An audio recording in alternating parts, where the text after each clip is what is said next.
நம்ம பார்த்தா நம்மளுக்கு நிறைய ஃப்ரெண்ட்ஸ் இருந்திருப்பாங்க. சின்ன வயசுலேருந்து நிறைய ஃப்ரெண்ட்ஸ் இருந்திருப்பாங்க. அதுக்கப்புறம் காலேஜில் வந்திருப்பாங்க. நடுவில் நிறைய ஃப்ரெண்ட்ஸ் நம்மளுக்கு அப்பப்போ வந்து போவாங்க. ஆனால் என்ன வித்தியாசம்னா பார்த்தா, ஒரு குரூப் ஆஃப் ஃப்ரெண்ட்ஸ் இருப்பாங்க. அவங்க எப்படின்னா நம்மள ஒரு மாதிரி பார்த்துருப்பாங்க. அப்போ லைஃப்பில் நம்ம காலேஜ் முடிச்சுட்டு வர டைமில் நம்ம வேறு மாதிரி இருந்திருப்போம். அது ஃபினான்ஷியலாக நம்ம பெருசாக இருந்திருக்க மாட்டோம்.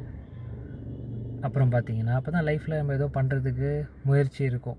நிறைய பேர் நம்ம அப்போ தான் அந்த டைமில் அப்படி தான் இருந்திருப்போம். ஏதோ முயற்சியில் அந்த மாதிரி லைஃப்பில் நம்ம அந்த பாதையில் இருந்திருப்போம்.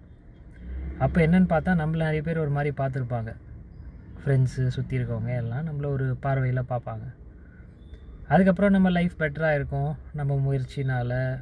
இப்போ நீங்கள் இருக்கீங்கன்னா ஒருத்தரோட முயற்சிகள் அவங்க லைஃப்பில் நம்ம ஏதோ பண்ணி நம்ம வரத்துக்கு நம்ம ட்ரை பண்ணுவோம். நம்ம ஏதாவது அந்த ஜேர்னியில் இருப்போம்.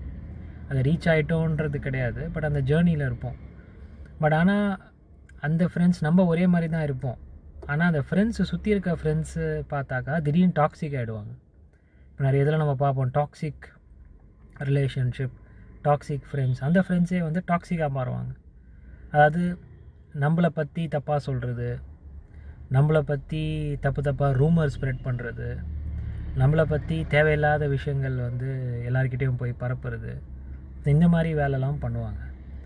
ஸோ ஒரே வழி, இந்த மாதிரி டாக்ஸிக் ஃப்ரெண்ட்ஸ்கிட்டேருந்து இல்லை டாக்ஸிக் பீப்புள்கிட்டருந்து நம்ம இருக்கணும் அப்படின்னா, அவங்கள பற்றி நம்ம எதுவும் தப்பாக பேசணுன்ற அவசியமே இல்லை. நம்ம உண்டு, நம்ம வேலை உண்டுன்னு தள்ளி வந்துடுறது பெஸ்ட்டு. ஏன்னா அவங்க மாற மாட்டாங்க. நம்ம தள்ளி வந்துடுறது பெஸ்ட்டு.